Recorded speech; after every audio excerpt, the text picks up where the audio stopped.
Muy buenas tardes a todos y a todas. Muchísimas gracias por estar en este cuarto encuentro de esta capacitación del Centro CABIJ, que pasan los días y ya estamos próximos a su anhelada implementación y puesta en marcha. En este cuarto encuentro, de dos seguidos, que serán en el día de la fecha y mañana en el mismo horario, nos va a acompañar otra mirada desde las ciencias que van a interactuar en este Centro Integral de Abordaje de Violencia, que es la mirada psicológica.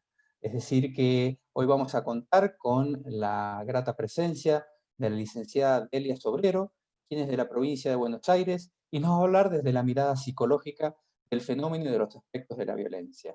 Nos acompañan la licenciada Carolina Tamagnini, quien es también coordinadora de esta capacitación, y la señora presidenta de la Corte de Justicia, la doctora Adriana García Nieto, en forma virtual, como lo viene haciendo el señor fiscal general de la Corte, el doctor Eduardo Quattropanis, y los demás miembros de la Corte de Justicia que también nos acompañan en forma virtual. Agradecemos, como siempre, la presencia de todos y todas ustedes para seguir acompañándonos en esta capacitación intensiva. Doctora Adriana García Nieto, le deseo muy buenas tardes y le cedo la palabra. Buenas tardes a todos. En primer lugar, muchas gracias, licenciada Delia Sobrero, por acompañarnos esta tarde, por haber aceptado la convocatoria de compartir parte de toda su vasta experiencia en esta mirada necesaria acerca de cómo tenemos que actuar para justamente cumplir uno de los requerimientos básicos para la no revictimización, que es la empatía y comprender que no podemos ser nosotros quienes pertenecemos al sistema público, porque en definitiva somos el Estado, quienes vamos a agravar la situación ya gravosa de una víctima de violencia. Muchísimas gracias a cada uno de los que nos acompañan, como cada uno de los encuentros, para ir entre todos también construyendo este centro de abordaje integral para víctimas de violencia, de género intrafamiliar. Como siempre digo, esto es una decisión en conjunto que ha sido tomada entre el Poder Ejecutivo y el Poder Judicial, dentro de cada uno de estos poderes. Agradecer, por supuesto, dentro del Poder Ejecutivo, al señor gobernador de la provincia y a los ministerios, especialmente al Ministerio de Gobierno, al Ministerio de Desarrollo Humano y Acción Social y Promoción Social, Secretaría de Seguridad y Orden Público, Ministerio de Salud Pública, Jefatura de Policía. Y dentro del Poder Judicial es una tarea conjunta con el Ministerio Público, encabezado por el señor fiscal general, doctor Eduardo Quattropanis, y la Corte de Justicia. Quien habla, y mis pares, doctor Guillermo de Santis, Daniel Olivares Yapur, Juan José Victoria y Marcelo Lima. Entre todos, como cabeza de poder, pero en realidad, más allá de quienes estamos en las cabezas de estos organismos que acabo de nombrar, lo importante es que quienes integramos este poder del Estado, todos y cada uno, hemos asumido este compromiso de hacer algo más, una herramienta más, convencidos que CABIJ no va a ser la solución definitiva, pero sí una herramienta más para tratar en algún punto de lo que nosotros dependa, tratar de hacer un poco menos difícil, ni siquiera me animo a decir más fácil, a lo mejor no tan difícil para la víctima de violencia poder encontrar un lugar de contención, de escucha, de medidas que puedan tratar de reconstruir su vida en paz. Gracias a los que hacen posible e hicieron posible estos diversos encuentros, que arrancamos con una mirada netamente legal para luego pasar a una mirada procesal y hoy sí ya tener una mirada desde este otro lugar, más allá de lo que la ley nos diga, qué nos dice la ciencia de cómo tenemos que ver a esa persona que viene a pedir nuestra ayuda. Por supuesto, agradecer como siempre a la Escuela Judicial, en la persona de su coordinador, doctor Juan Pablo Ortega, por la coordinación de este y todos los encuentros, que también nos permiten acercarnos y que también se han permitido reinventarse con la pandemia. Agradecer también a la Oficina de la Mujer de la Corte de Justicia, que durante todas las actividades que venimos realizando, pero sobre todo siempre han tenido esa mirada nos está llevando a través de los talleres de sensibilización a irnos adentrando, yo digo, no desde el aprendizaje, sino desde ir asumiendo, desde ir reflexionando, irnos sensibilizando. Porque como siempre digo, al menos es lo que yo entiendo, es que uno en violencia puede estudiar, puede investigar, pero realmente va a tener una mirada empática cuando se anime a sensibilizarse y a ponerse en el lugar del otro y empezar a mirar a esa persona no como un objeto de estudio, sino como un ser humano que está pidiendo ayuda. Y como suelo decir, tenemos que aprender a ver donde no se muestra y escuchar donde no se habla. Entonces, bueno, nuevamente gracias a todos ustedes. Licenciada Delia Sobrero, la tarde es suya y nuevamente permítame en nombre propio, en nombre del Poder Judicial de la provincia de San Juan, agradecerle en estos tiempos tan especiales que se haya hecho un tiempo para poder en su agenda, en su gran agenda, y casi sobre la inmediatez, haberse hecho un espacio para compartir con nosotros. La verdad que de corazón, muchísimas gracias. Y por supuesto Carolina, que es quien es nuestra artífice, de quien nos va acercando la manera de poder brindar lo mejor que hay para poder escuchar de los mejores cómo tenemos que hacer para que este CABIJ sea realmente un éxito. Así que a todos ustedes, muchísimas gracias y bueno, ahora sí pasemos ya al desarrollo del encuentro de esta tarde. Muchas gracias. Gracias, doctora. Muy amable por sus palabras. Licenciada Tabagnini, la presentación es suya y nuevamente la Escuela Judicial agradecerle siempre el apoyo y la constante presencia en estas capacitaciones. Bueno, muchas gracias, Juan Pablo, doctora.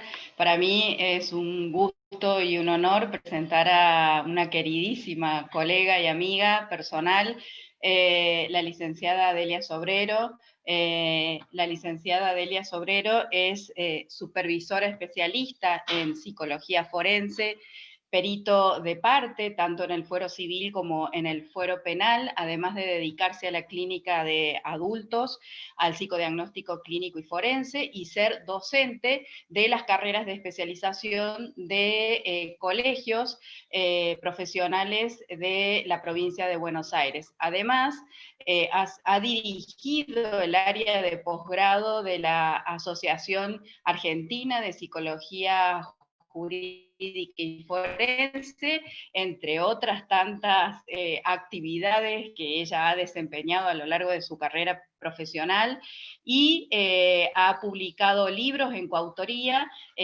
Dibujos que hablan, indicadores de abuso sexual infantil en gráficos, y abuso sexual infantil, herramientas para el peritaje psicológicos, como publicación de otros artículos en otros libros, para citar alguno de sus desarrollos en su trayectoria profesional. Vamos a contar con su presencia en el día de hoy y mañana, en su experiencia respecto del ámbito de la violencia. Así que bueno, muchísimas gracias, Delia, por sumarte a esta convocatoria, tenerte nuevamente en San Juan, y ya para esta capacitación tan esperada para la implementación del Centro de Abordaje a la Víctima de Violencia Intrafamiliar y de Género. Así que bueno, te escuchamos, Delia. Bueno, ¿se escucha bien? Perfecto. Bueno, muchas gracias ante todo al Poder Judicial de San Juan por la invitación, a Carolina, que hacía mucho que no compartíamos espacios, digamos, pandemia de por medio aparte, a la doctora García Nieto y a Juan Pablo, que es el director de la Escuela de Capacitación. Así que bueno, muchas gracias por la oportunidad, digamos. Bueno, yo lo que vamos a hablar hoy, digamos, vamos a ocupar un tiempito, 1 hora y pico, en lo que yo traje para decir, en función de lo que pienso que a ustedes les viene bien, digamos. Y lo que falte, después va a quedar un espacio para algún intercambio, para preguntas, para lo que ustedes quieran, o para pensar algún otro tema que se haya escapado en el día de hoy. Yo armé este Power, digamos, como para poder armar el relato, digamos, no perderme, porque pasa que cuando uno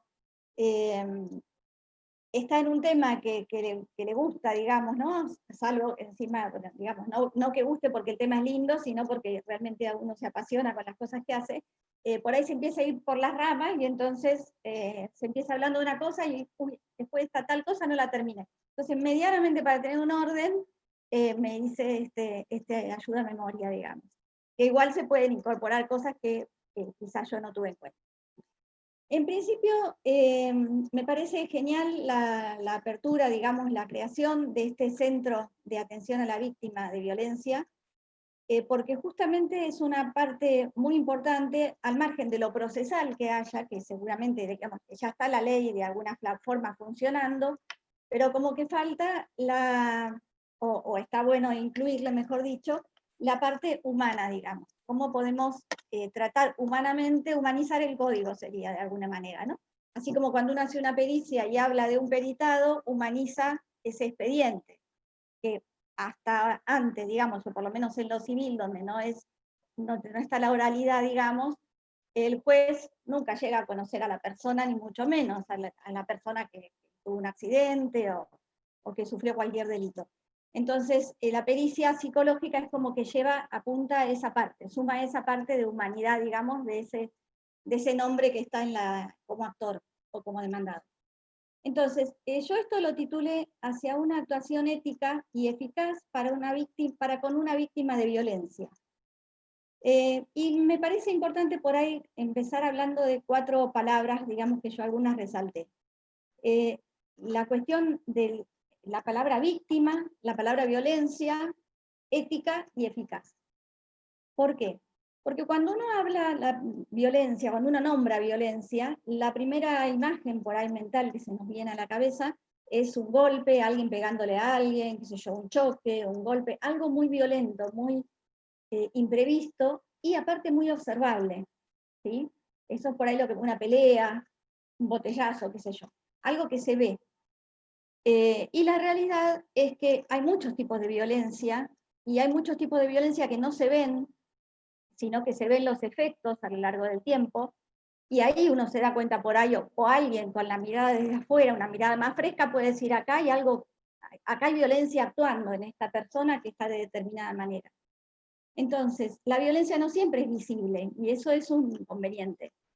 Es como cuando nos encontramos en denuncias de abuso sexual, por ejemplo, donde por ahí es un abuso sexual simple, entre comillas, entonces no hay acceso carnal, entonces no hay pruebas físicas visibles. Entonces es como que todo cuesta el doble. Creerle a la víctima cuesta el doble, hacer las preguntas correspondientes cuestan el doble, hacer valer las pruebas que pueda haber, los testigos que haya. Entonces, la violencia no siempre es observable, entonces no es lo primero que nos viene a la cabeza. Hay otras violencias que no se ven y que causan un efecto igual. Entonces, vamos a ver que hay distintos tipos de violencia, eso lo vamos a ver después. También resalté la palabra víctima, porque la víctima va a ser el que les va a venir a ver a ustedes, digamos, vamos a hablar así, ¿no? El que va a venir a consultar este centro, digamos. Entonces hay que ver cómo se lo trata, hay que poder entender primero qué es una víctima. Una víctima es alguien que justamente está sufriendo una situación de algún tipo de abuso, de autoridad, de fuerza, de lo que sea, en pos o por otra persona, por otra persona. Está sufriendo un avasallamiento de alguna manera. Entonces, las víctimas que les vayan a ver, digamos, quien vaya a hacer una denuncia, no va a estar en las mejores condiciones, digamos, no se preparó para un examen, ¿no? Va a estar con todas las luces, por decirlo de alguna forma, no va a poder quizás armar bien las frases, no va a poder decir todo lo que quiere o lo que realmente debería, porque hay una parte de información que seguramente se guarda por una cuestión de seguridad, por una cuestión de vergüenza, o por una cuestión de negación, o sea, de mecanismos defensivos, psicológicos, que van a actuar y que ustedes los van a ver cuando estén atendiendo a esa persona y va a chocar, va a haber algo que no les cierra, no entienden qué pasa. Bueno, la idea es que podamos pensar que bajo determinados comportamientos, un titubeo, bueno, un llanto que no se puede terminar, digamos, ¿no? Cuando ustedes le preguntan a la persona o tratan de armar la declaración, digamos, y por ahí la persona o se pone a llorar y no puede parar, o no puede hablar, o habla como si no fuera con ella la cosa, ¿sí? Todas esas cuestiones pueden estar escondiendo mecanismos de defensa que están actuando, la disociación, la negación, eh, bueno, el sometimiento no, pero la inundación, digamos, por un estrés postraumático, por ejemplo, la inundación que se produce en el aparato psíquico. Porque lo que vamos a ver, yo por ahí voy mezclando cosas que por ahí vamos a decir después, pero una víctima de violencia, y por ahí, ya digo, de una violencia, después vamos a ver que hay tipos, hay intensidades, ¿no es cierto? Pero por ahí cuando alguien llega a determinada, a hacer una denuncia en estos centros, es porque ya la situación, por empezar, es una situación quizás que se sostiene. Por ahí tienen a alguien que va a denunciar un primer golpe, pero no es lo habitual, digamos, ¿no? Entonces muchas veces se van a encontrar con gente que va a denunciar situaciones que son a lo largo del tiempo, y se van a encontrar con una persona medio perdida, que no puede hilvanar una cosa con la otra, que no puede darle fechas, no puede dar fechas o hacer una cosa cronológica. Entonces, todo esto nosotros lo tenemos que tener en cuenta nosotros, los que estamos del otro lado del mostrador, o del otro lado del escritorio, en el consultorio o en una oficina, digamos, o en un centro como este. Lo tenemos que tener en cuenta para ver cómo respondemos, para primero darles tiempo, no andar con nuestro tiempo, con la pila de cosas que se sabe que hay, ¿no? Seguramente en lo judicial hay un montón de expedientes y un montón de trabajo real, pero a esa persona no se le puede apurar en ese momento. Entonces, bueno, tenemos que ver eso. Además, ¿por qué? Porque la persona que viene sufriendo una situación de violencia a lo largo del tiempo, o que vive simplemente una cuestión de violencia doméstica, supongamos niños, ¿no? No hace falta que sea violencia de pareja, digamos, pero niños o gente acostumbrada a estar en un ambiente de violencia, tiene como hiperdesarrollada la observación. Entonces, van a leer, están acostumbrados a leer los gestos, a leer la cara del otro, ¿no? A leer cuál es lo que marca, lo que nos puede dar, lo que le puede hacer dar cuenta de que el padre o el esposo o la madre se está poniendo nerviosa, que está empezando a contenerse, que está empezando a levantar presión, como se dice en la familia, digamos.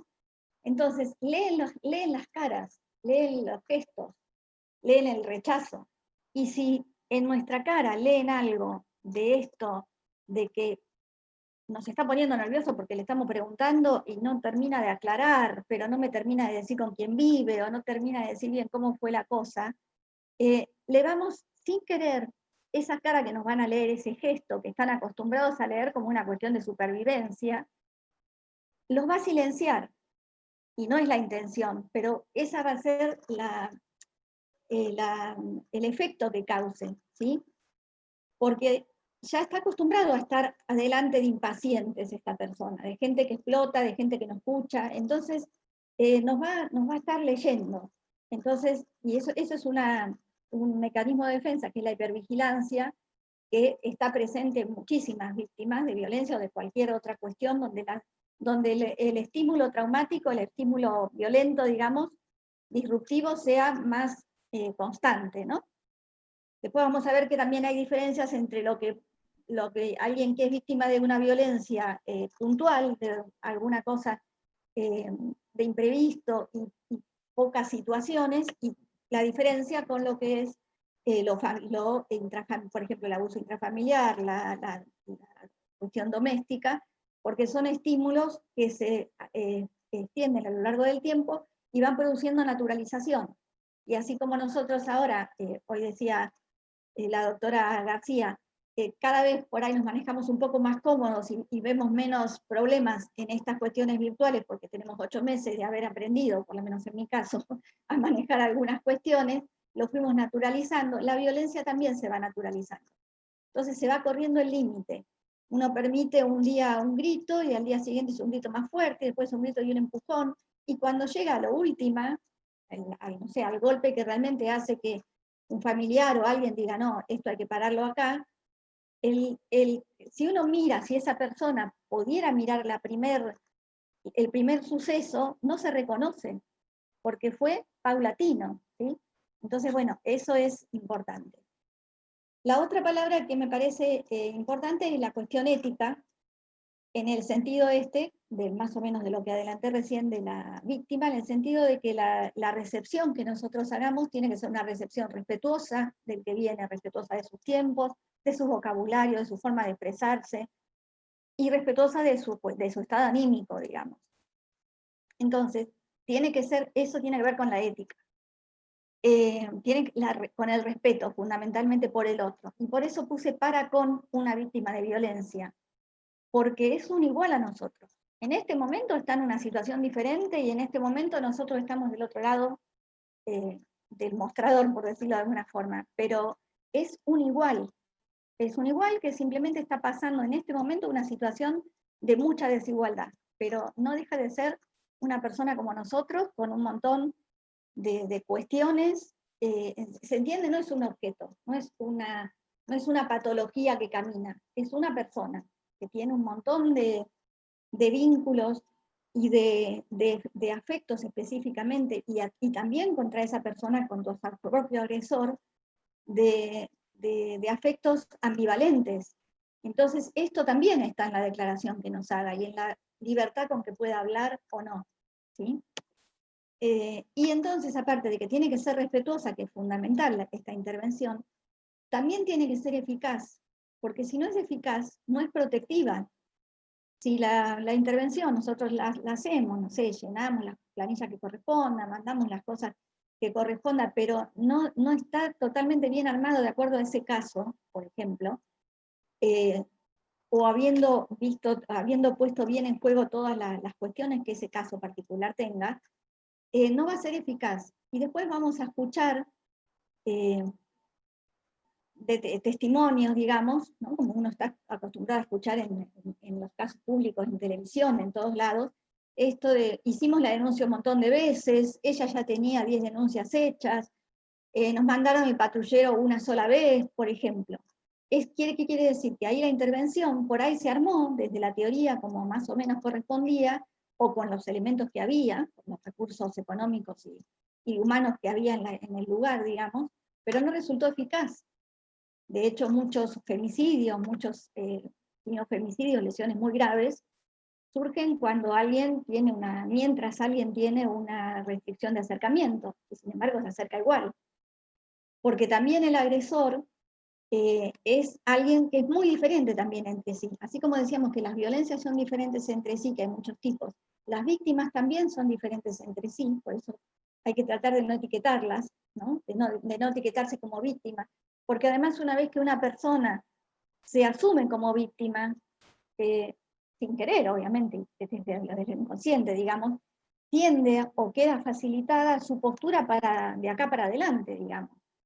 Y puede ser una víctima de niño, y puede ser una víctima de un abuso futuro, y puede ser una víctima de violencia laboral, ¿sí?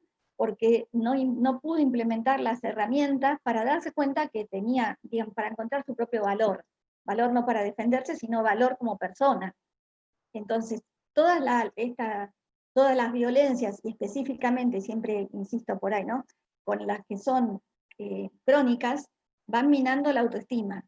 Y la autoestima es fundamental para que una persona pueda defenderse.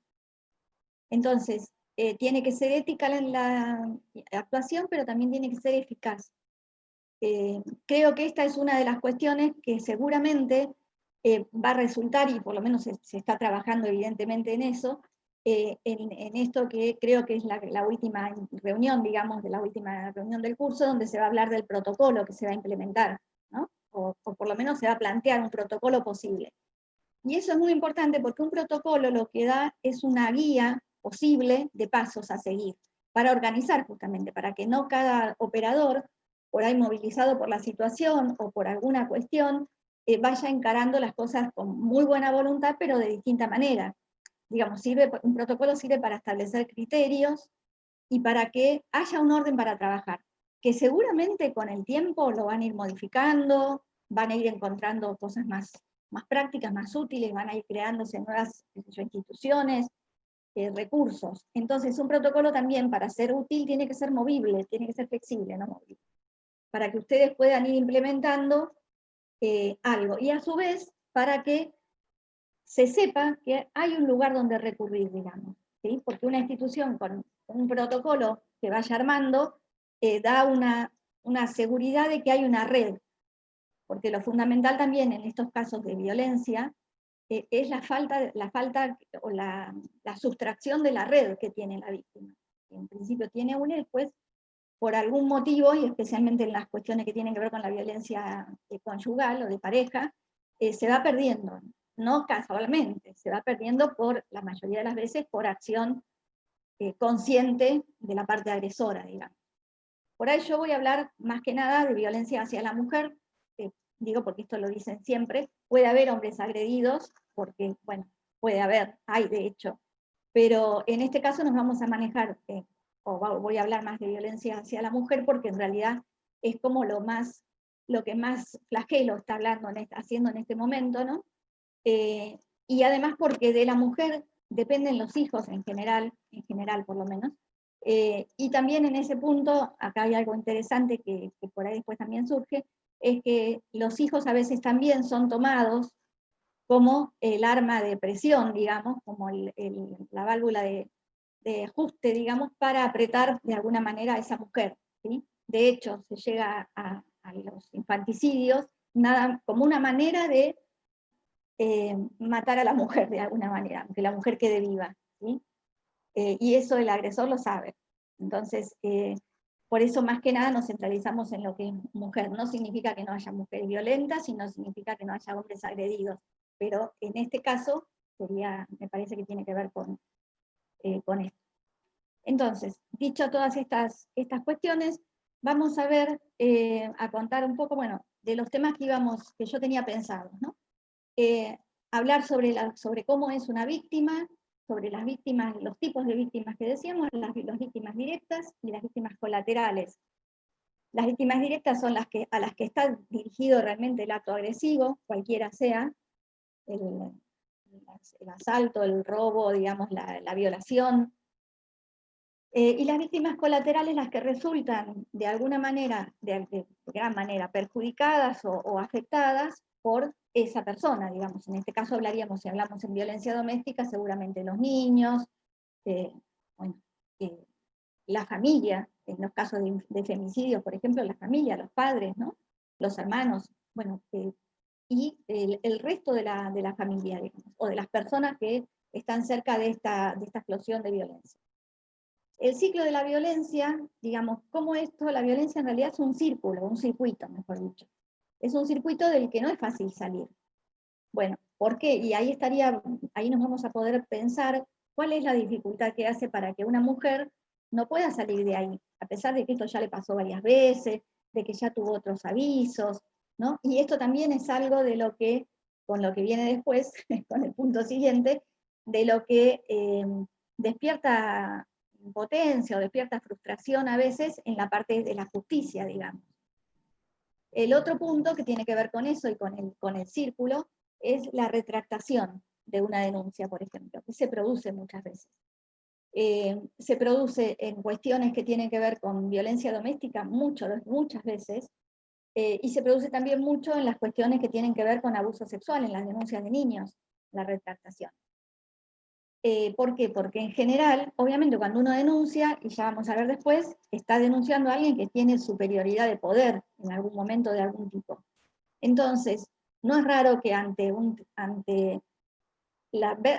empezar a ver las consecuencias o suponer las consecuencias de esa denuncia y de lo que eso va a provocar en la persona, digamos, agresora, por alguna forma decirlo, y a su vez en el entorno, uno se asuste, se intente volver atrás. Entonces, ahí aparece la retractación como figura incluso, ¿no? Como figura jurídica. Y lo que tenemos que pensar acá, ¿es una decisión real de la mujer esto de retractarse, de volverse? ¿O es una parte esperable de un ciclo de violencia? Digamos, como cuando a uno le dan una vacuna y las 3 primeras horas le levanta fiebre. Dice, ¿para qué me di la vacuna? Por ejemplo. Bueno, es una cosa esperable, la fiebre después de darse la vacuna de entrada. Y esto es lo mismo. A veces, muchas veces, generalmente, cuando la denuncia es real, digamos, esto es una manifestación esperable que tiene que ver con la propia víctima y con la fuerza que tiene para sobrellevar y con las medidas que se tomen, porque si se hace una denuncia y a la persona, al imputado, no imputado, pero al denunciado, no se lo separa del hogar, no se toman cuestiones de protección para con quien denuncia, obviamente va a tender a retractarse, como sea, digamos, o muy posible. Y esto despierta mucha frustración en quien recibió la denuncia, hizo todos los papeles, bueno, todas esas cuestiones, ¿no? Y después, ¿por qué una mujer vuelve con su pareja? ¿No? Al margen, supongamos que no hizo denuncia, no se llegó a formalizar esta cuestión, pero pasa esto, bueno, tiene alguna cuestión, alguna situación violenta, se va a vivir, escapa a la casa de su madre, de su familia, y después vuelve con el tiempo. ¿Por qué se vuelve? ¿Porque es una elección genuina otra vez, digamos, o es una encerrona nuevamente? ¿No? Es una encerrona porque o no tiene independencia económica, o no tiene otro lugar donde irse, o la familia, o el entorno, digamos, del agresor, es muy fuerte, digamos, es muy impregnante de su propio lugar, porque ya está su autoestima hecha bolsa, por decirlo de alguna forma, perdón, y entonces no tiene con qué responder. Por eso después vamos a ver si nos da tiempo, seguramente mañana vamos a hablar algo sobre las características generales de un agresor. También agresores hay muchos y hay distintos, ¿sí? Hay quien agrede desde la frustración, quien agrede desde la impotencia, y quien agrede desde la cuestión más psicopática. Entonces esto también hay que verlo, porque de acuerdo a esas diferencias, digamos, de personalidad, también va a haber una diferencia en el abordaje que se puede hacer con esa persona. Digamos, si bien el delito se castigue, como corresponde, como el código lo indique, quizás se le puede dar cierta ayuda, entre comillas, o cierta posibilidad de tratamiento o de rever la situación, ¿no? De hecho, hay equipos que trabajan con hombres violentos, pero no con todos, digamos. Una persona con comportamientos psicopáticos de control absoluto va a pasarla re bien en un tratamiento. Y encima va a decir, acá, doctor juez, yo le traigo el certificado porque ve que yo estoy haciendo, yo hago todo lo posible. Digamos, todas estas cosas son importantes porque, así como hay víctimas distintas, hay agresores distintos. Y esto me parece que es importante que lo conozcan, digamos, conocer desde lo general, desde el lugar también, o sea, que los distintos operadores los conozcan desde el lugar que les corresponde o que les atañe en ese momento, pero que va a tener, me parece la pata fundamental, en la parte que tengan los psicólogos, digamos, o los psiquiatras en ese equipo interdisciplinario, ¿no? Que ayer, bueno, que escuchaba en la exposición del doctor Medici, esto de que va a haber médicos, psiquiatras, un psicólogo, bueno, obviamente jueces, fiscales, policías, o sea, cada uno en su modo necesario va a poder, es importante que conozca algunas particularidades. Y seguramente en las entrevistas psicológicas y psiquiátricas se pueda desplegar algo, o por lo menos despejar algo de cómo es la personalidad de cada uno de estos dos o tres partes, en general son 2 partes de la denuncia, digamos. Entonces, ¿qué vamos a considerar violencia? Vamos a considerar violencia cualquier comportamiento que vulnere el derecho de otro, implique un aviso de fuerza, por ejemplo, en la cuestión de abuso físico, digamos, ¿no?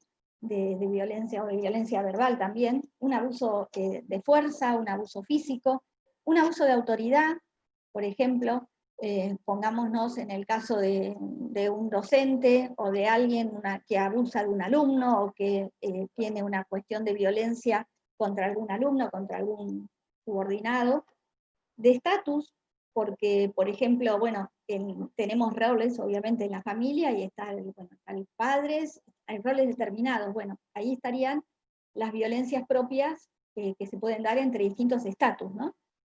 Y de conocimiento, porque también, qué sé yo, la violencia que puede llegar a ejercer, digo violencia y puede ser un toqueteo, además, una cuestión de acoso, una cuestión de violación directamente, por ejemplo, un médico hacia una paciente, ¿sí? O sea, o de conocimiento en función de alguien muy, muy básico, muy precario, como a veces vemos por ahí,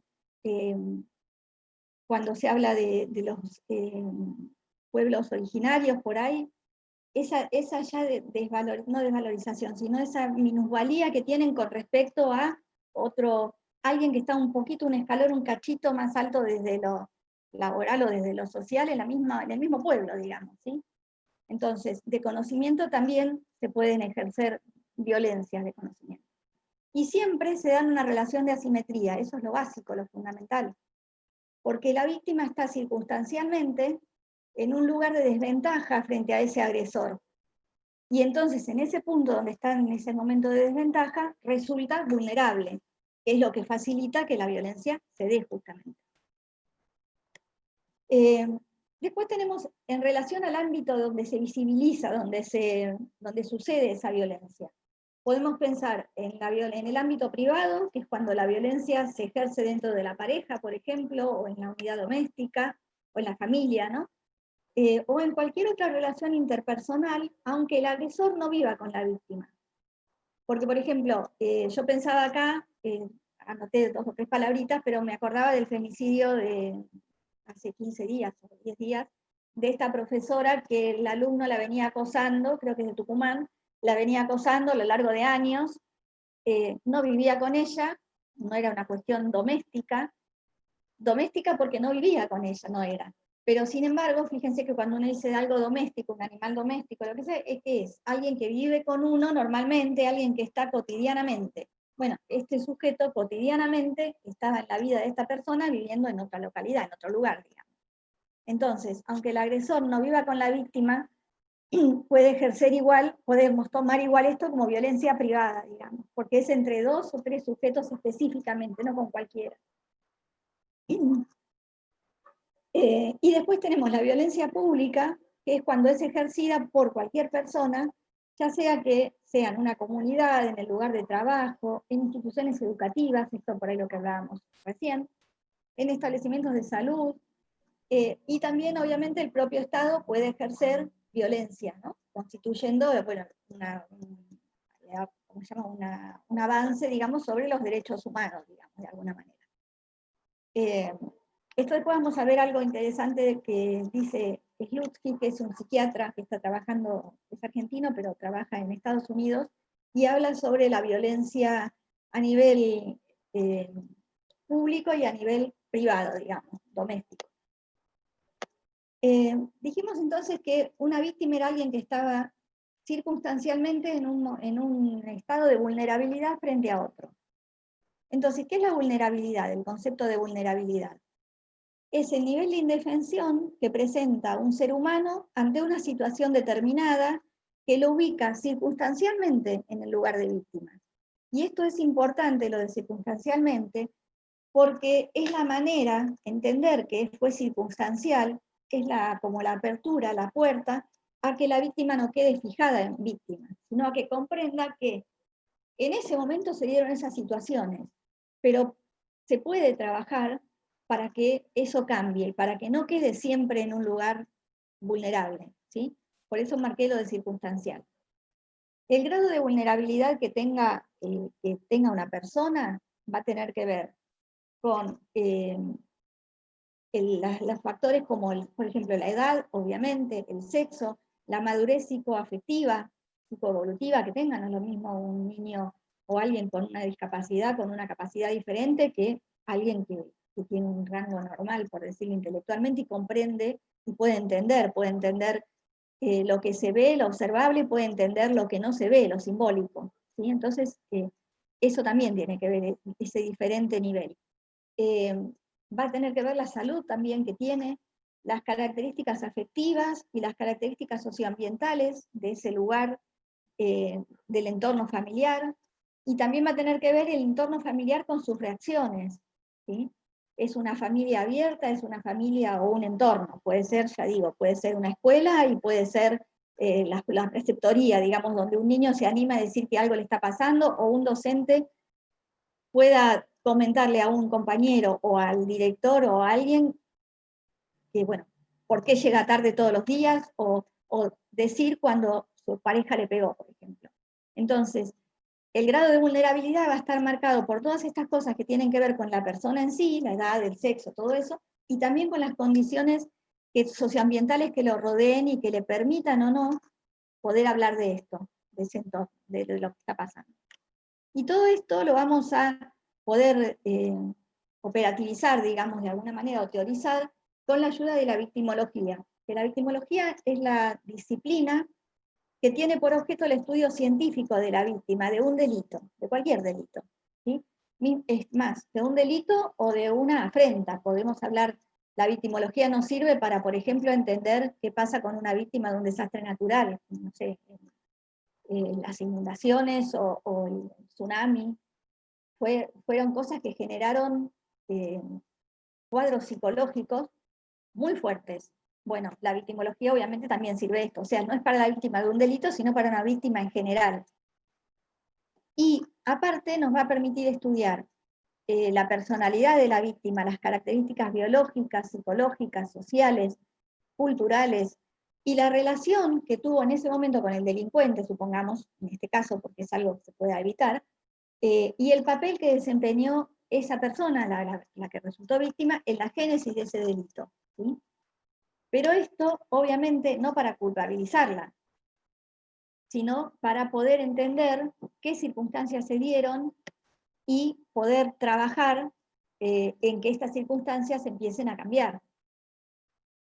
La victimología nos enseña, dice Hilda Marchiori, que trabajó este tema muchísimo, que el delito fractura la vida de una persona en un antes y un después. Y esto lo van a escuchar muchas veces cuando alguien dice, no, después de que, no sé, de la muerte de mi hijo o de mi esposo, o después del asalto, después no fui la misma, ¿no? Algo cambió. Y cambia justamente porque estamos hablando de algo de una cuestión violenta que irrumpe en la vida de uno y la tuerce de alguna manera. Puede ser que con el tiempo y con tratamientos mediante y con contención y toda la historia, la persona pueda llegar a reorganizarse psíquicamente y afectivamente, incluso laboralmente y cotidianamente. Pero si no, en principio hay un quiebre que va a hacer que seguramente va a tener algo diferente a lo que era antes. Y conocer esto es importante, como yo decía antes, conocer esto del golpe, el cimbronazo, porque acá vamos a un segundito al concepto de trauma. El concepto de trauma dice que un trauma es causado por un estímulo demasiado fuerte, demasiado potente, que irrumpe en la vida de una persona, en el aparato psíquico, y no permite elaborarlo. ¿Sí? No da tiempo, no se puede entender qué pasó, se lo llevó por delante algo, digamos. Eso es trauma. Entonces, conocer que la violencia provoca un trauma es importante para poder entender las limitaciones cognitivas que decía antes, las reacciones emocionales y de actitudes que van a manifestar las personas que van a hacer una denuncia. La impaciencia que van a tener en que los atiendan, ¿no? Ante preguntas que por ahí les resulten repetitivas o que les parezca que no hace falta. Bueno, todo esto tenemos que entender más o menos cómo está la persona que viene a decir qué pasó. Y para poder reaccionar con empatía, como decía antes, controlando nuestra impaciencia, la molestia, el descreimiento, porque por esto de que les decía, de que nos van a leer la cara, nos van a leer porque viven hipervigilantes. fijándose, y no me está creyendo nada, ¿para qué le voy a decir del todo? ¿No? Por ejemplo. Y esto va a ser negativo, va a ser iatrogénico. Y además de esto, para empezar a pensar también que cuando alguien nos despierta todo esto, que no nos podemos explicar, pero saca un poco de quicio, pone nervioso, es porque hay algo de eso que nos está tocando.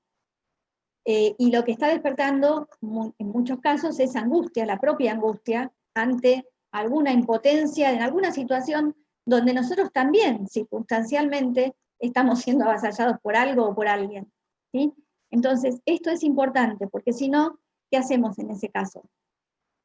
Proyectamos la molestia, digamos, la cara, el descreimiento, lo que sea, la mostramos sin saber que lo estamos haciendo, ¿no? Con la mejor intención. Y el otro lo ve, y este que lo ve ya viene siendo escuchado o ya viene sintiendo que no lo cree el otro y recibiendo la proyección del otro, porque si hay algo que en general hace el violento, y ese violento en general más con características más psicopáticas, es, ¿no ves cómo me pones? ¿No ves que esto lo hiciste vos? ¿No ves que no estuviste a tiempo? Digamos, siempre la culpa y la responsabilidad se proyecta en la víctima, digamos. Entonces, si nosotros descreemos y mostramos sin querer que no estamos entendiendo, que nos está poniendo impaciente, se está sintiendo en la misma situación que con la persona que viene a denunciar. ¿Sí? Estas cosas obviamente no son fáciles de manejar, pero bueno, me parece interesante que se vayan pudiendo abrir la cabeza a pensar en estas cosas, porque es lo que se van a encontrar la mayoría de las veces, ¿no? Y acá vamos a hablar de la victimización, que es un poco lo que estuve explicando en algunos puntos hasta ahora, ¿no? Hay 3 tipos de victimización, 3 niveles. El nivel primario, que es el acto violento en sí, es la utilización de alguien por otro para una descarga, para una gratificación propia, una descarga, o en el caso de un abuso sexual o de una violación, la búsqueda de un placer sexual.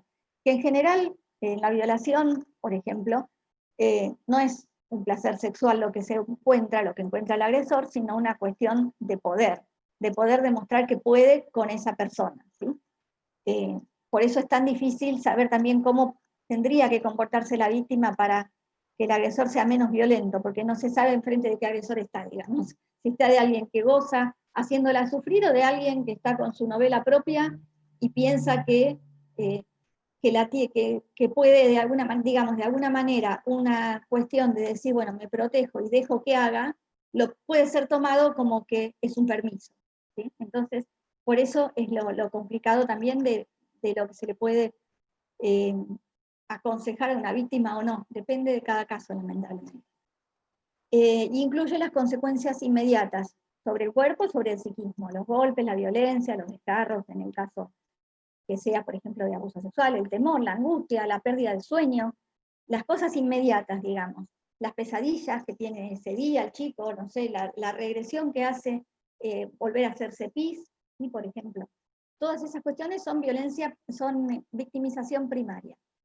Después está la victimización secundaria, que es la más importante para nosotros y para todo el centro CABIS, digamos, porque es donde interviene la institución, cualquier institución, la médica, la judicial, la docente, cualquier institución, porque está relacionada con las vivencias que experimenta la persona que viene a denunciar, con todos los operadores y los profesionales que la van a tratar, en los distintos ámbitos, ya digo, en el sanitario, en el judicial, en todos esos lugares donde va a tener que tratar de esclarecer, o van a tratar de esclarecer el hecho que la trajo, ahí corre el riesgo de ser revictimizada, ¿sí? con esta violencia, esta victimización secundaria.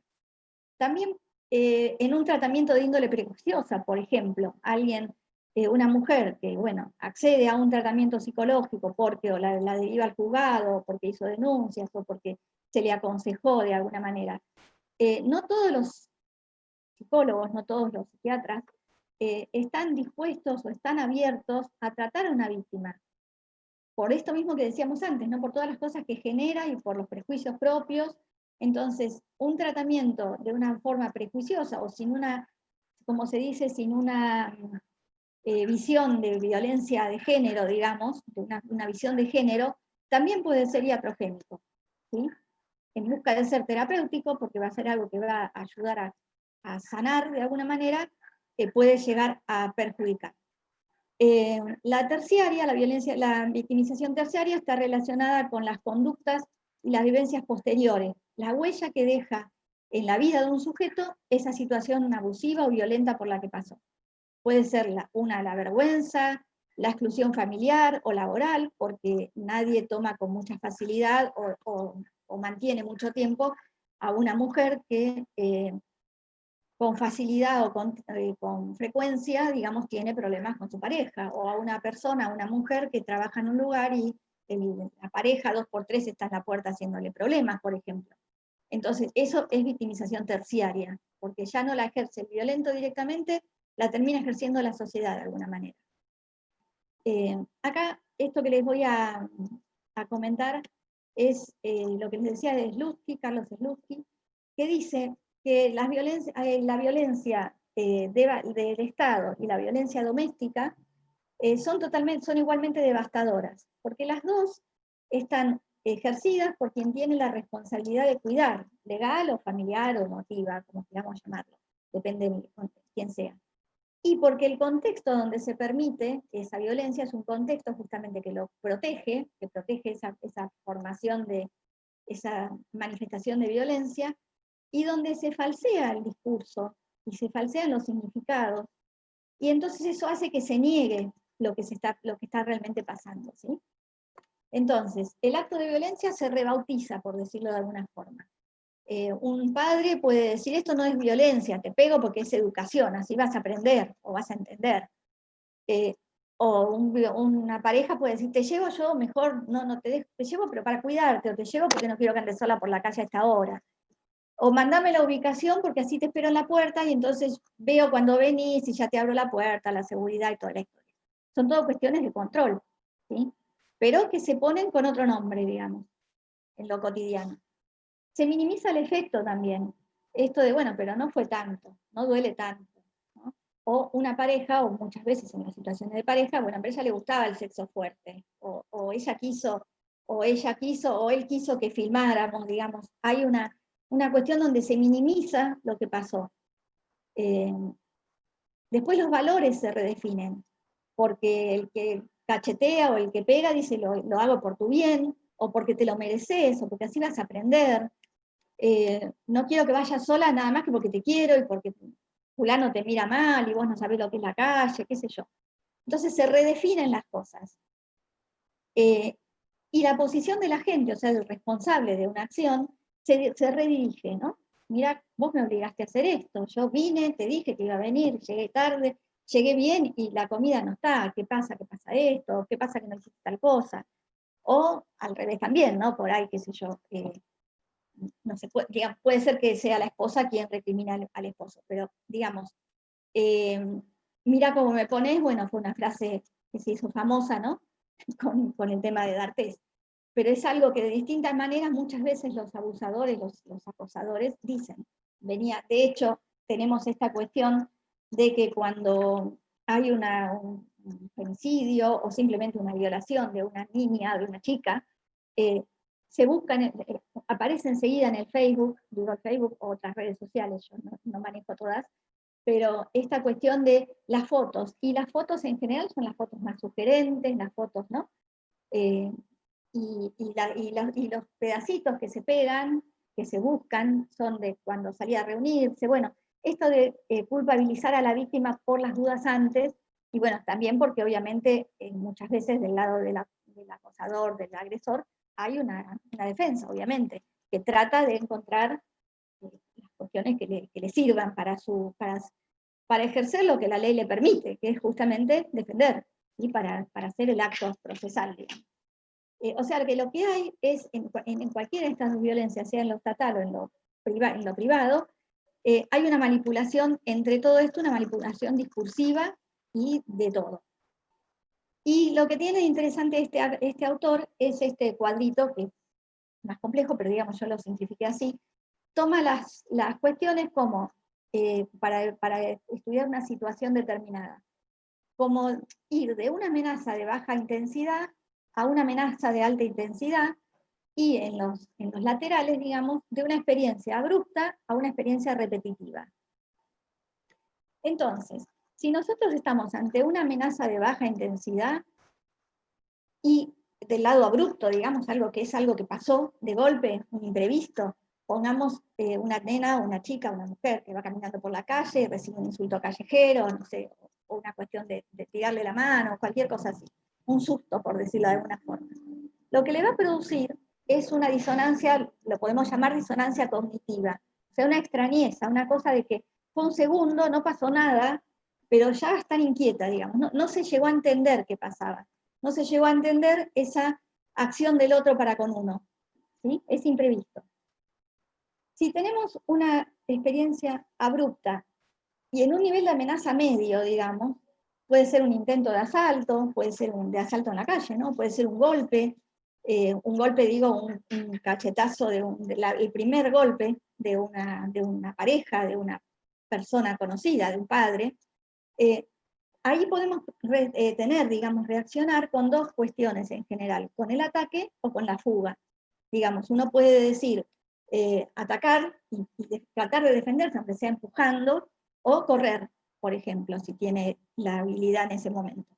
Esto también me hace acordar algo que creo que fue el doctor, no sé si fue el doctor Medici o si eso fue de otro lado, pero bueno, en el momento, es esto del ataque, ¿no? ¿Cuántas veces en la víctima de homicidio o de violación, de lo que sea, se busca ver si se defendió?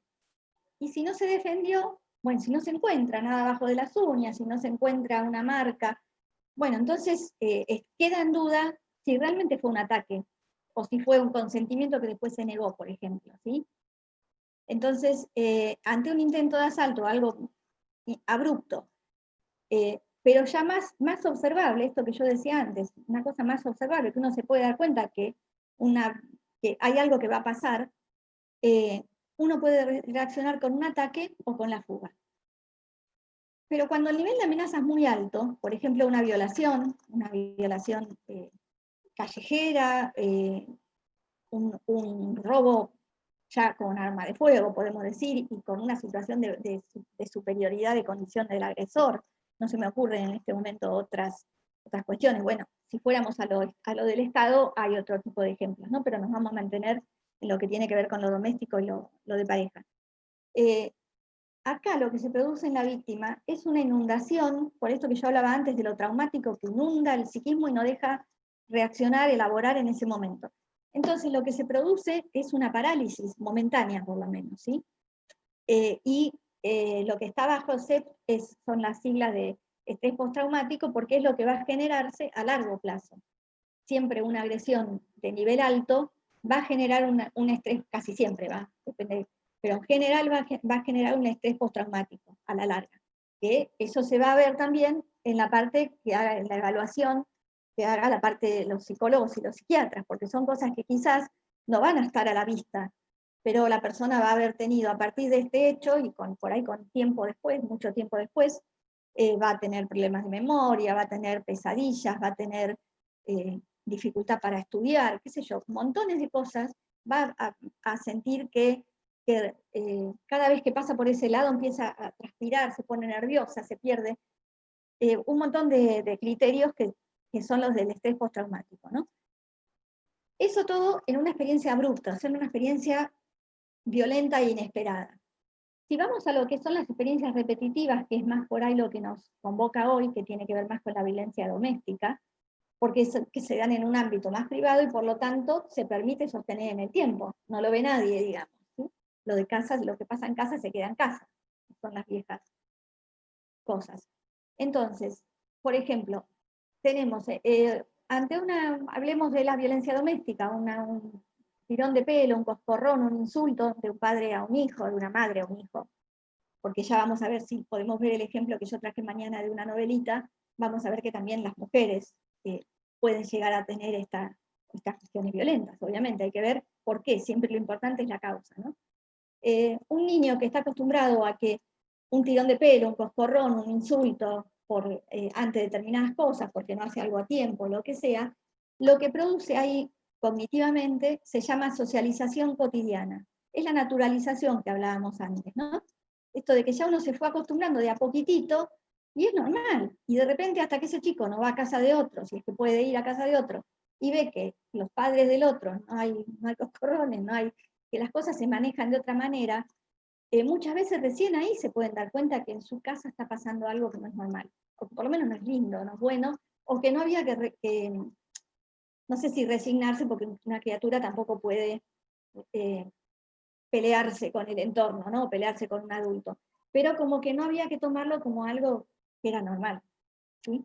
Entonces ahí se produce la naturalización, que es como el primer paso hacia lo que pueden las consecuencias más graves. Si hay una experiencia repetitiva con dificultad, con la imposibilidad de que esta persona, de que la víctima reaccione, y muy reiterativo, por ejemplo, pensemos en la trata de personas, por ejemplo, en las mujeres que son secuestradas, ¿sí? o en los niños, obviamente, también, ¿no? O en el abuso también intrafamiliar, sostenido en el tiempo. Lo que se maneja acá, lo que aparece, es, o se llama, lo llama Slutsky lavado de cerebro, digamos, ¿no? Y como que la manifestación que la persona cognitivamente puede tener es como una pérdida de sentido crítico. Fatiga, agotamiento, vamos a ver una persona que no nos puede, ni siquiera puede decir muy bien qué le pasa, ¿sí? Y si vamos a un nivel de amenaza más alto todavía, me voy a extender un poquito más, Carolina, me parece. Si voy a un nivel de amenaza un poquito más alto, por ejemplo, el sometimiento psíquico o físico sexual prolongado, hablemos acá directamente de las personas que están en los lugares de trata, o los trabajadores que están, no sé, sometidos de alguna manera, ¿no? Los trabajadores en estos lugares esclavos, a lo largo del tiempo y con estos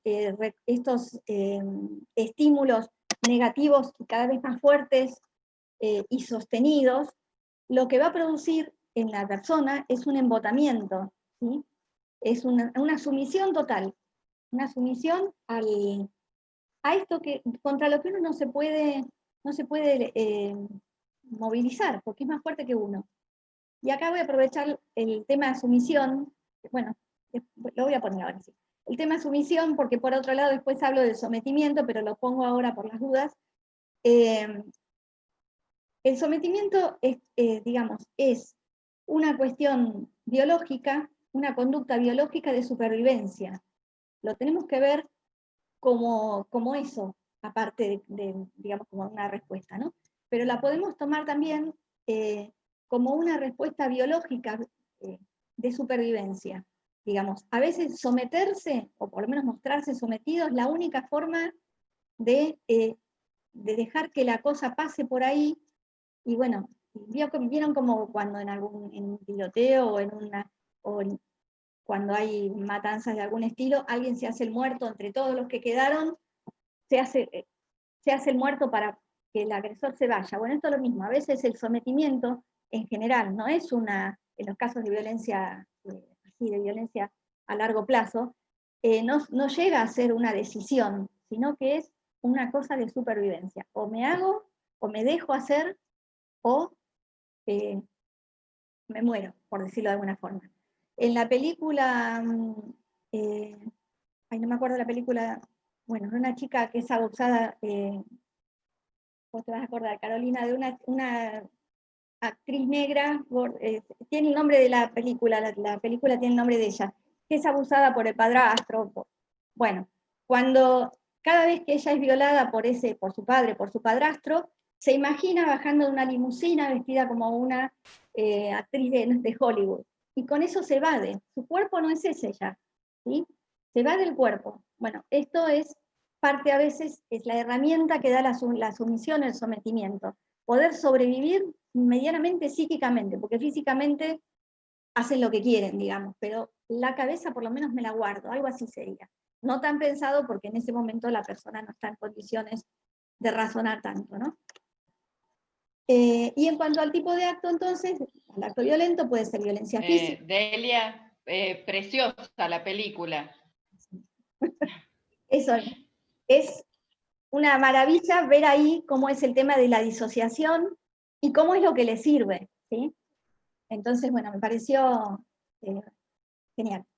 En cuanto al tipo de acto, podemos tener violencia física, violencia que ya la explicamos, violencia sexual, que es la imposición de tener relaciones, o una violación, o abuso sexual, o tocamientos, sin el consentimiento del otro, violencia económica, cuando se restringe la autonomía económica cotidianamente, las mujeres a las que le dejan el dinero para comprar, o les dejan, o se les llevan la tarjeta SUBE, por ejemplo, no sé, ese tipo de control estricto, que hace que justamente la mujer en ese caso, o la persona que sea, sepa que no tiene posibilidad de moverse si el otro no le da permiso.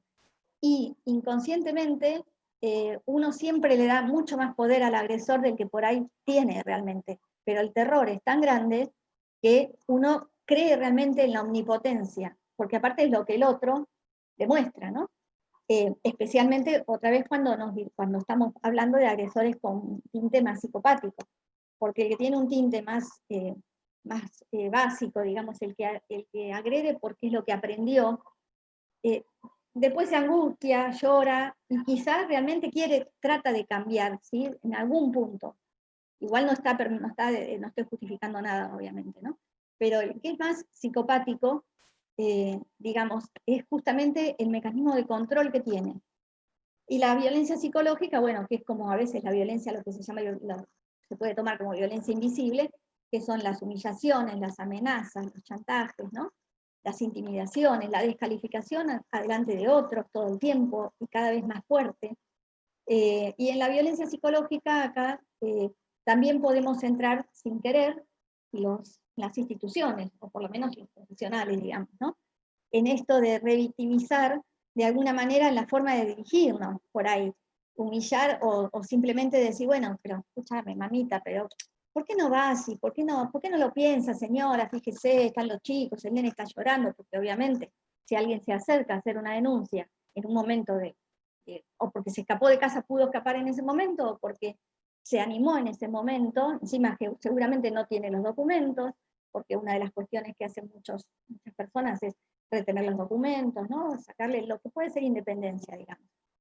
Entonces, encontrarse con un agente que sea que esté atendiendo, la persona que esté atendiendo, que diga, bueno, pero mire cómo está el chico, ¿por qué no va? Seguramente se arregla, después le vamos a llamar a él para decirle. Eso es otra forma de violencia. No se está viendo como violencia. La persona sí lo está sintiendo, obviamente, la víctima, porque ya la sabe pescar. Pero sin querer podemos nosotros como a quien recurren, ¿no es cierto? Caer en esa situación. Y el caldo de cultivo, en realidad, para que prospere la violencia en las relaciones de pareja, es el lugar de subordinación que todavía ocupan las mujeres en la sociedad, y que permite que muchos hombres crean que su pareja, o incluso su expareja, forma parte de sus posesiones, ¿sí? Como el auto, como la casa, como todo, ¿no? Acá hay montones de canciones, escuchar las declaraciones lamentables de todos estos hechos y todas estas cosas que lamentablemente hay prácticamente uno cada 2 días, y cuando uno los escucha hablar, o cuando escucha lo que dice la familia de la víctima, o cuando escucha lo que dice la propia víctima, si simplemente fue agredida, simplemente, ¿no?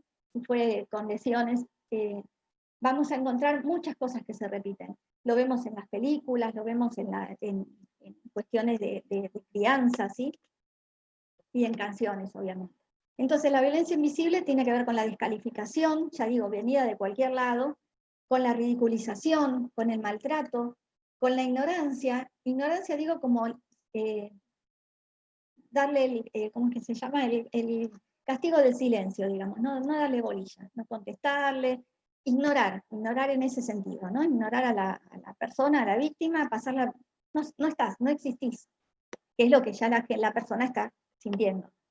Esto de que sea paulatino, este avance paulatino, permite que esto sea cada vez más grande y se note menos. El proyectar la responsabilidad en la víctima, esta de la proyección, porque la proyección es un mecanismo de defensa también, es un mecanismo inconsciente, en un psiquismo normal es un mecanismo inconsciente. En una cuestión más psicopática es una conducta, digamos, ¿sí? Es pensada de alguna manera, no es un mecanismo. No estamos hablando acá como cuando hablamos de la proyección en en una manera inconsciente en algo donde no existe la violencia ni existe la supremacía de uno sobre otro.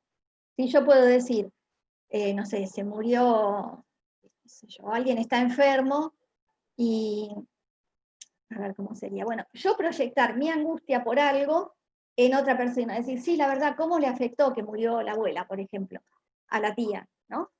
Y ahí estoy proyectando, a mí también me afectó, pero yo estoy viéndolo en ella, no lo estoy viendo en mí. Eso es proyección como parte de un mecanismo inconsciente sano, digamos, y natural, de alguna manera, que obviamente hay que tratar de que la proyección sea cada vez menor, pero que no está perjudicando a nadie, digamos. La proyección que hace el agresor o alguien que tiene más posibilidades psicopáticas, digamos, es proyectar la responsabilidad en el otro directamente. Vos te lo buscaste de alguna manera. Y aislarla del círculo de confianza también, a la familia, de la familia, al niño de los amiguitos, no se lo deje de otra casa para que no cuente, para que no diga, o para que simplemente mantener ahí. Todo eso mina la autoestima de la víctima. Y como decíamos antes, es un ciclo. Entonces, esto es lo difícil de salir. Es más, no se sabe muy bien por dónde empieza. Empieza en general, supongamos, por la acumulación de tensión. Hay algo que molesta a una persona y hace que aguante un poco y de repente explote de alguna forma y agreda con un empujón, con lo que sea, de acuerdo al grado en que la violencia se esté dando, de lo más mínimo a lo más grave. El círculo es siempre igual. Ahí agrede. Obviamente causa, de acuerdo a lo que estábamos viendo antes, puede causar sorpresa porque es la primera vez, porque nunca se vio, porque no lo notó, puede causar terror porque ya esto es repetitivo. O sea, el fondo de este esquema, de alguna manera, se va a llenar con las condiciones particulares de cada situación. ¿Sí? Y después de eso va a venir seguramente un pedido de disculpas, una promesa de que no, de que esto no va a pasar más, vamos a hacer terapia juntos. Esa es otra cuestión. Muchas veces en las parejas donde hay violencia crónica, digamos, una de las cosas es, bueno, pero está bien, vamos a hacer terapia. Y por ahí muchas veces el que propone la terapia lo propone con la intención de que el otro cambie, a veces. O sea, cuando la víctima propone la terapia, la propone con la intención de que el otro cambie, porque tiene esa fantasía de que va a cambiar, y también porque por ahí necesita que alguien la escuche, que alguien los escuche, digamos, para que alguien lo rete de alguna manera, que por ahí muchas veces es lo que pasa cuando se hace una denuncia. En algún punto se espera que el de afuera, digamos, la justicia, el juez, la policía, lo asuste. El tema es cuando la víctima espera que simplemente la institución lo asuste, lo pare, lo rete. Eso pasa muchas veces, y después está en la... Yo quería que lo retaran, pero bueno, después la cuestión judicial se va prolongando en el tiempo y los distintos pasos, y quizás la víctima no sabía hasta dónde iba a llegar. Y ahí se trata de retratar, porque, por ejemplo, en los casos de abuso sexual, por ejemplo, vuelvo siempre porque es lo que más se trabaja, lo que más trabajo yo, digamos,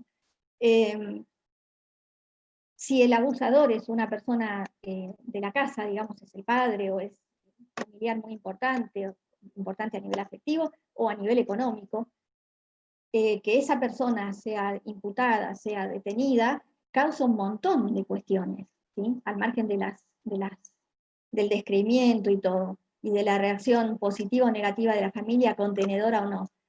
Entonces, por ahí se arma esto de, bueno, damos una idea más, una prueba más, y hay un periodo de luna de miel donde, no sé, todo está más o menos tranquilo, la pareja anda bien, él está tranquilo, no se producen problemas, ¿no? Pero esto dura un tiempo, porque si no se cambió nada de fondo, esto es un tiempito, y otra vez vuelve a empezar, se empieza a acumular la tensión, se empiezan a leer las caras, la víctima va leyendo, bueno, ya vino más fuerte, no sé, golpeó la puerta más rápido, metió la llave, ya desde el inicio. Y esto es la hipervigilancia, y esto agota. Por eso vemos a las víctimas agotadas, porque es poner todo, la poca capacidad psíquica, el poco recurso psíquico que está teniendo en ese momento esta persona, al servicio de poder ver cómo puede no provocar, porque está creída de que provoca realmente la mayoría de las veces. Por eso se queda. convencida, pero no porque sea tonta, sino porque está sometida, como dijimos antes, más que sometida, era sumida, ¿no? Está sumisa en que realmente cree que ella lo provoca, ¿sí? O ella, o quien sea, los niños. Entonces, bueno, se vuelve a acumularse la atención. Todo esto en un fondo de hipervigilancia, de baja de rendimiento, sea quien sea, un adulto, un niño, baja el rendimiento. Hay cuestiones escolares, cuestiones, mañana vamos a ver las secuelas en los niños, digamos, las secuelas o las consecuencias en los niños, o en los que conviven en un grupo familiar violento. Y en todo esto, entonces, por eso yo no lo ubiqué en ningún lado, está la figura de la retractación, porque es parte de este círculo, para mí, ¿no? Es parte de este círculo. Es algo que puede aparecer en cualquier momento. Puede aparecer después de la agresión, bueno, sí, está bien, te disculpa, puede aparecer después de la luna de miel, puede aparecer una vez que la justicia comenzó a funcionar, en cualquier momento. Y quizás cuando la justicia también esté funcionando, como por ejemplo con una orden de exclusión y todo eso, también, porque el que tiene características psicopáticas, el agresor violento, el que vemos muchas veces por ahí, ya está jugado, de alguna manera. Entonces no se mide, no le hace falta medirse. De hecho, muchas veces vemos que después de cometer un femicidio, se mata, porque en realidad ya está, ¿sí?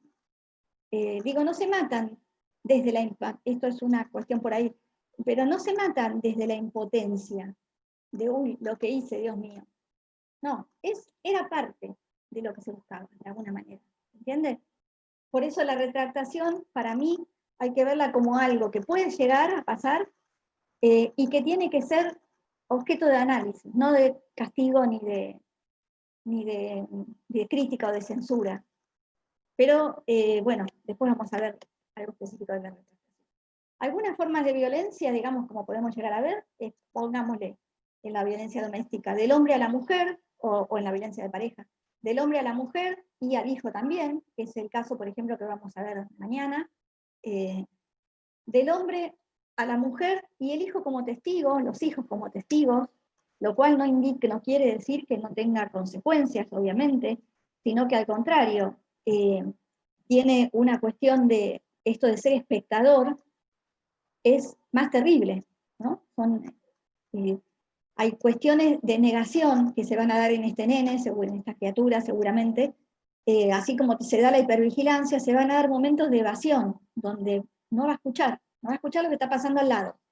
Por lo tanto, tampoco va a poder escuchar a la maestra, por ejemplo, tampoco va a poder incorporar cosas de la afuera, como puede ser lo que se espera que incorpore, ¿no? Por ejemplo, un docente, una clase, un aprendizaje. No lo puede incorporar porque está su mecanismo de defensa facilitado es cerrarse, porque lo de afuera es muy agresivo, lo que escucha, lo que ve, ¿sí? Y ni hablar cuando este hijo, digamos, después puede llegar a pasar no a ser agresor, pero sí sin querer, digamos, o inconscientemente, a formar alianza inconsciente con el padre, porque muchas veces también, el padre digo el hombre, ¿no? Porque muchas veces esta figura agresora, digamos, va a tratar de aliarlo, ¿no? No es que es más boluda, no es que no entiende, no, a las mujeres no les digas nada. Este tipo de desvalorización también la va a estar escuchando el niño y también le va a estar quedando. Y también va a depender de toda su estructura, de todo lo que, y de su propio crecimiento, cómo lo va a sobrellevar, si va a ser otro golpeador o no. Por ahí seguramente es el padre más maravilloso. Depende de lo que pueda hacer con todo lo que recibió, ¿sí?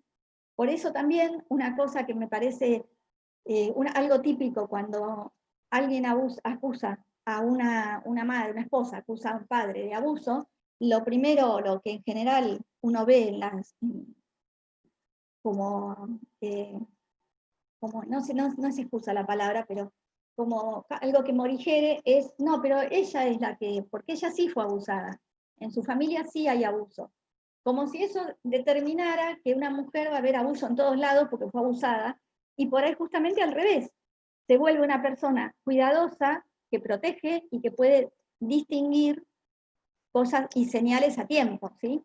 Entonces, el ser testigo de violencia no significa ni que sea violento ni que sea sumiso.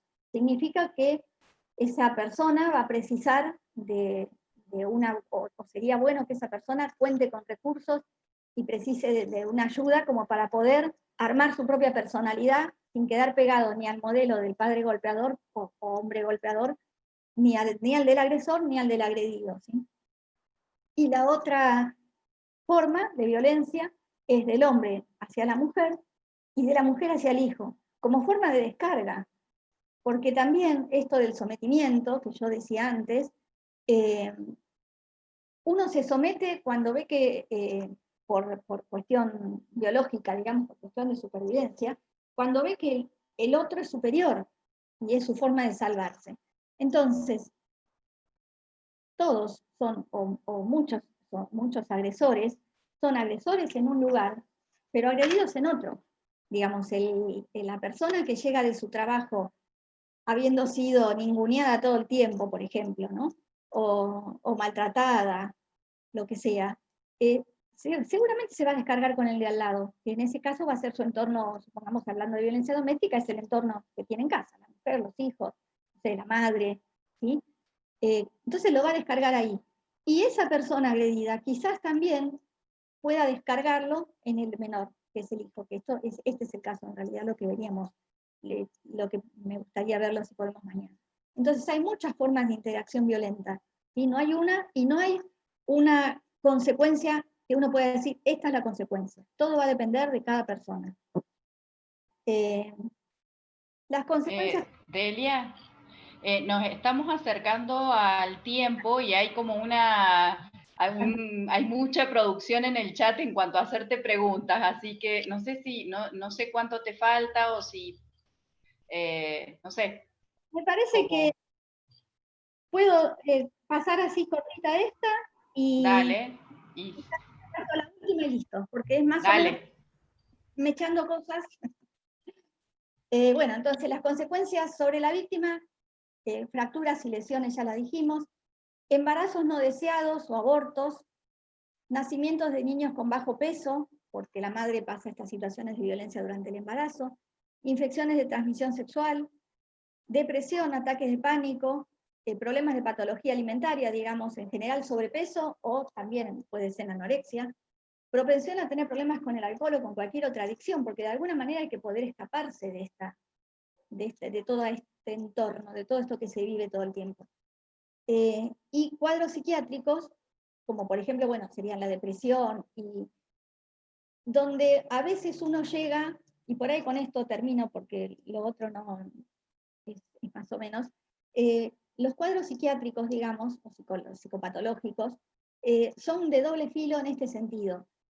Una mujer que fue maltratada, sometida un montón de tiempo, que se anima a hacer una denuncia después de mucho tiempo, que tiene una chorrera de niños a su cargo, bueno, que puede, y que encima la persona, el agresor, es peligroso, y tiene toda una cuestión de amenazas y todo eso, y a veces hasta armas, seguramente nos va a aparecer alguien que no es normal. No, bueno, menos normal no. Vamos a decir, esta persona es un trastorno límite, puede decir un psicólogo, un psiquiatra a primera vista. Y la realidad es que simplemente está en esta fase de embotamiento que decíamos después del lavado de cerebro, en la última fase, digamos, donde realmente no tiene resto.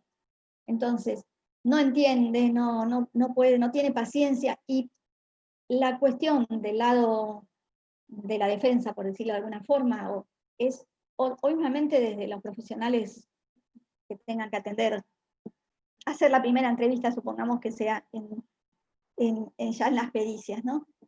Esta tipa está sacada, o no puede.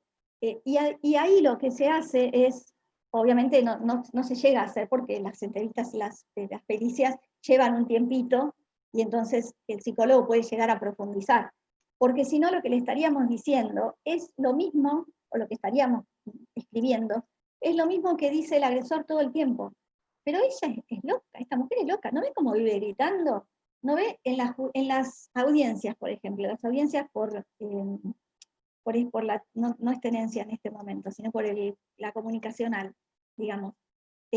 Alguien que quiere tener contacto con el hijo y por algún motivo el hijo no quiere, incluso hay a veces hasta denuncias medianas de abuso sexual en la parte penal, pero no en la civil. no en la familia, por ejemplo. Entonces, la mujer muchas veces aparece como desquiciada, pero no es que no es que que tenga un trastorno límite, no es que sea alguien incapaz, es que simplemente en ese momento, circunstancialmente, como decíamos antes, está atravesando por esa situación, ¿sí? Entonces, esto es importante. Entonces, bueno, para cerrar, al actuar siempre en esto que sobre un terreno tan psíquico, un terreno psíquico tan endeble, las intervenciones nuestras, de todos los profesionales, de todo, desde el que le abre la puerta en el CABID, hasta el policía que la acompaña, hasta todos, los médicos, el médico que la atiende, el psicólogo que la va a atender, tienen que ser muy cuidadosas a efecto de no producir iatrogenia, o sea, algo lastimoso, y causar involuntariamente la revictimización, porque ahí le vamos a estar reforzando esto que el agresor dice, no te va a creer nadie, porque aparte en general, cuando hablamos otra vez de psicopatía, de gente con rastros más psicopáticos, es alguien que en realidad es encantador al resto del mundo, es educado, espera para hablar, se presenta bien, dice, sí doctora, no licenciada, por favor tómeme lo que quiera, yo me someto a lo que usted necesite.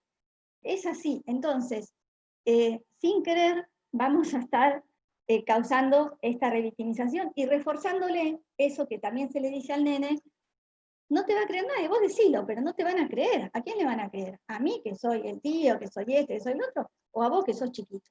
Entonces, en esa actuación que nosotros tengamos, vamos a poder estar dándole la razón en la cabeza de la víctima a esta persona que lo viene torturando, entre comillas, o abrirle la esperanza, digamos, de que hay otro mundo, digamos, de alguna forma, hay otra posibilidad, mínima otra posibilidad. Bueno, esto nada más entonces, muchas gracias y al final me extendí.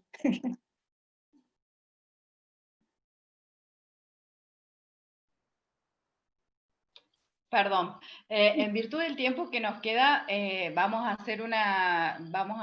hacer una selección y después te vamos a compartir el producido, ¿sí? Para que vos lo puedas, si quieres, retomar mañana. Porque entiendo que también vos vas a seguir hablando respecto de esto mañana, ¿sí?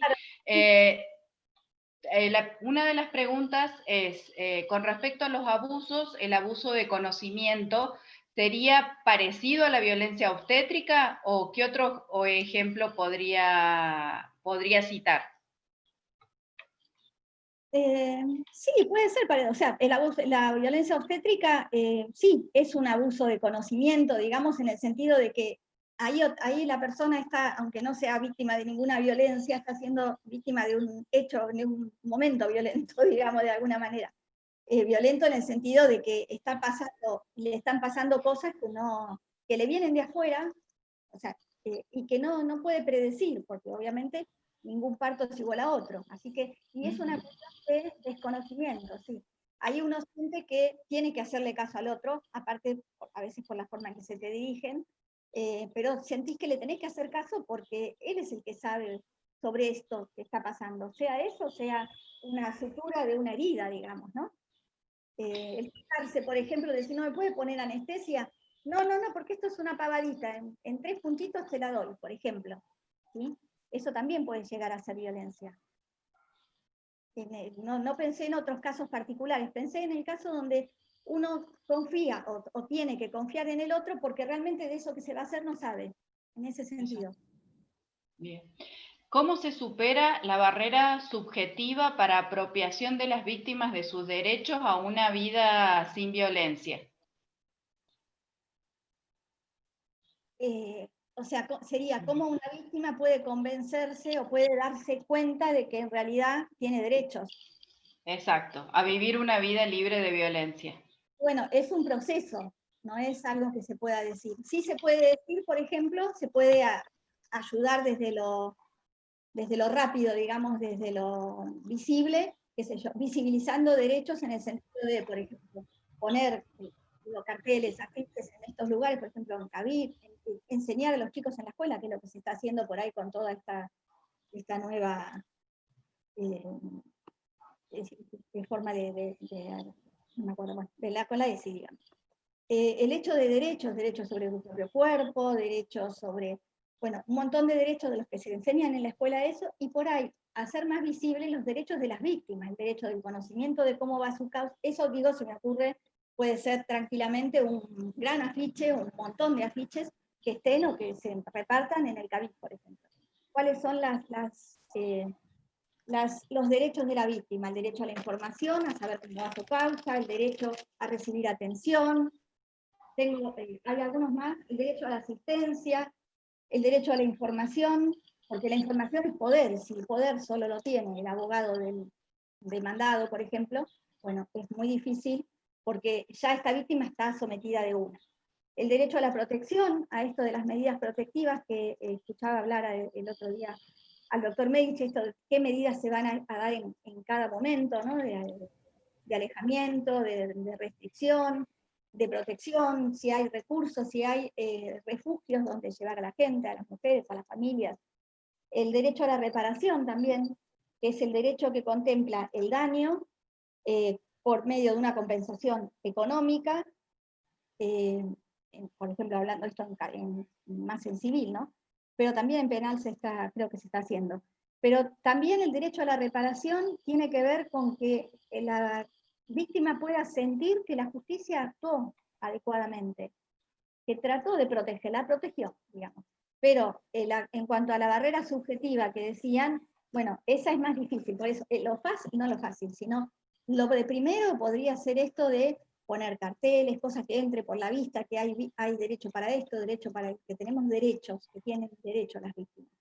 En cuanto a lo subjetivo, es un poco más difícil, no imposible obviamente, y creo que lo fundamental es dejar que intervenga, hacer que intervenga un tercero, digamos, alguien que está pasando por alguna situación así, de violencia crónica y violencia por ahí ya muy de mucho tiempo, o que está sintiendo que hay algo raro, digamos que hay algo esto de dame la ubicación, te voy a esperar, se me aparece en lugares desconocidos, o puede ser también la mujer en ese caso que haga estas cosas de seguimiento también, ¿no?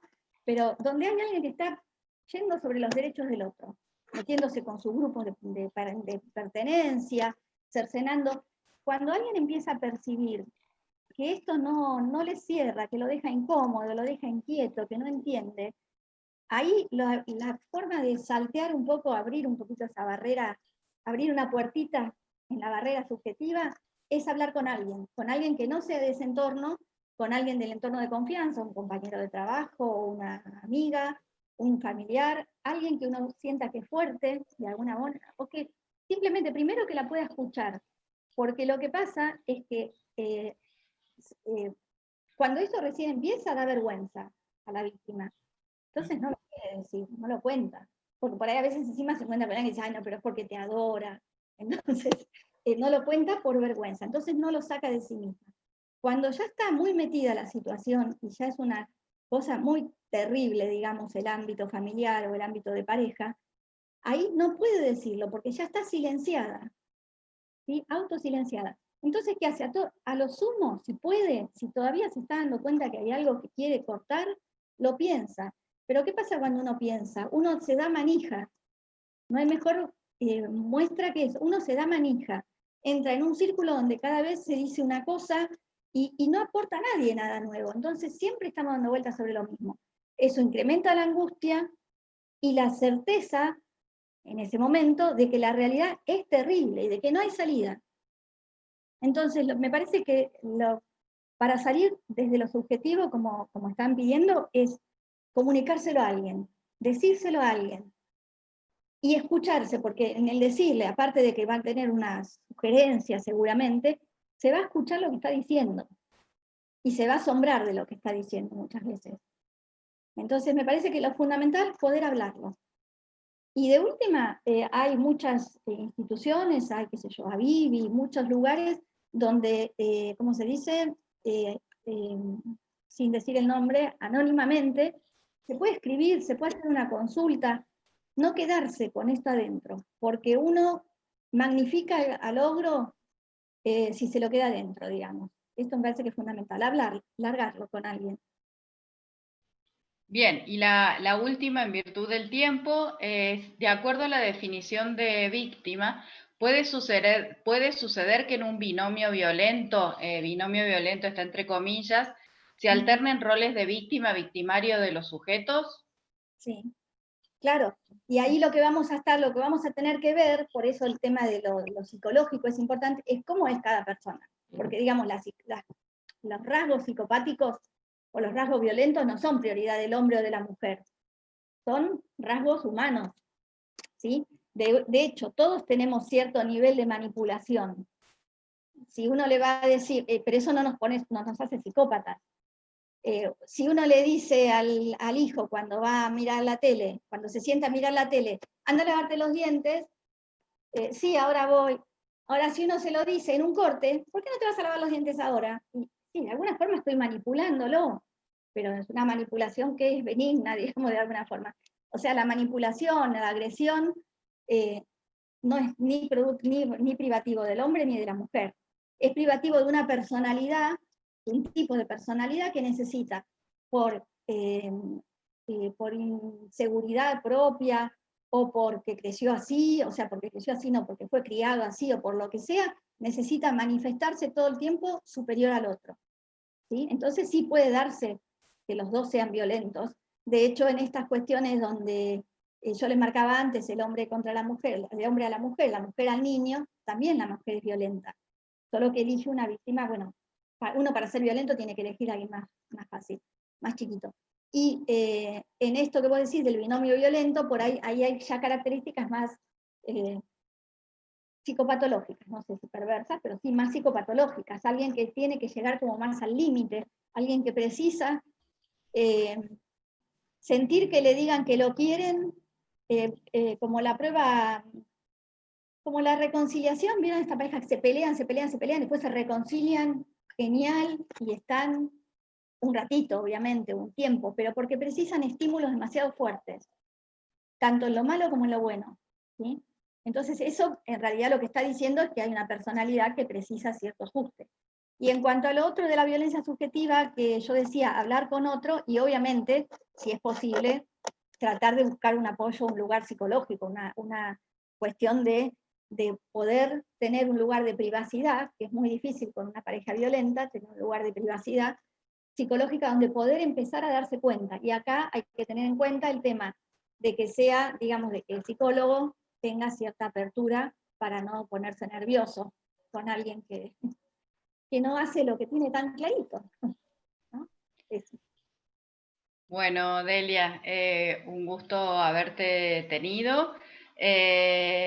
Y bueno, te vamos a compartir, ya te voy a compartir por privado el resto de ha sido como, hay mucha sobre retractación, sobre los estereotipos, así que bueno, te las voy a ir compartiendo para que vos las tengas en cuenta para mañana.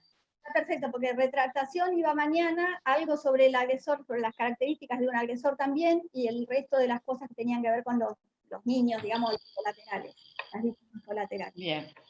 Dale. Bueno. Bueno, un gusto entonces. Espero haberle servido. Muchas gracias. Gracias. Bueno, entonces, doctora, no sé si usted quiere cerrar. Aquí estoy. La verdad que muchísimas gracias, Delia, y muchísimas gracias a las más de 370 personas que hemos tenido en la tarde de hoy, casi 400 en un punto, en un momento.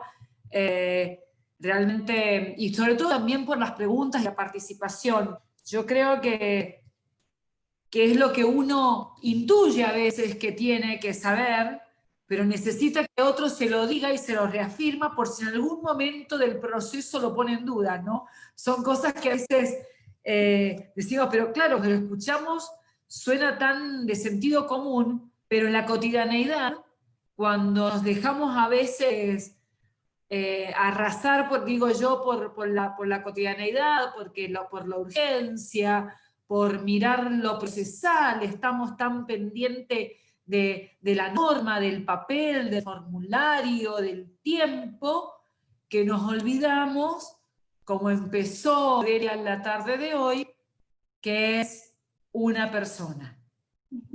Entonces, creo que si hay una frase, una palabra, como yo suelo decir, esas que tenemos que guardar en el escritorio para tenerla siempre a la vista, es no olvidar en ningún momento que estamos trabajando, para nosotros puede ser un caso más, pero para ella es la vida misma, es su vida y la de sus hijos.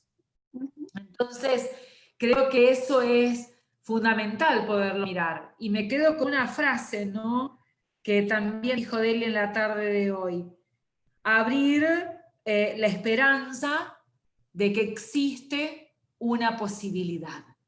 Aunque el horror sea horroroso, pero siempre que nuestra actitud sea no de quien juzga, de quien culpa, de quien le tiene lástima, de quien la victimiza aún más, pobrecita, o de quien la cuestiona, sino de quien comprende y que vean en nuestros ojos una esperanza de que por más que hayan pasado lo peor sus vidas, bueno, pueden empezar o tener un nuevo comienzo. Así que bueno, ansiosos esperaremos mañana, Delia, la continuación de esta charla. A todos ustedes muchísimas gracias. Sigan haciendo llegar todas las preguntas que tengan para que podamos seguir avanzando y de esta manera vamos entre todos seguir construyendo esto que queremos hacer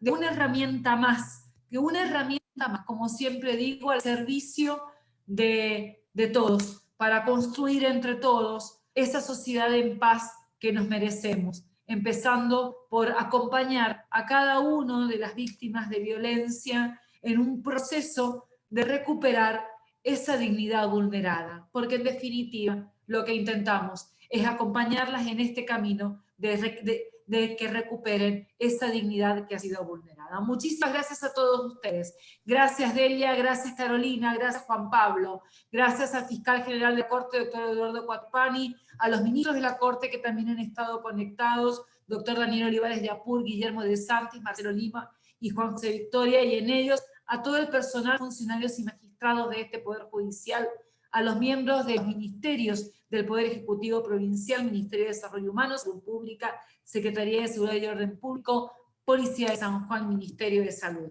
A todos, muchísimas gracias y mañana nos volvemos a encontrar para seguir trabajando entre todos en esta mejor manera de poder construir una sociedad en paz. Que tengan muy buenas tardes, cuídense mucho. Nos vemos. Hasta luego.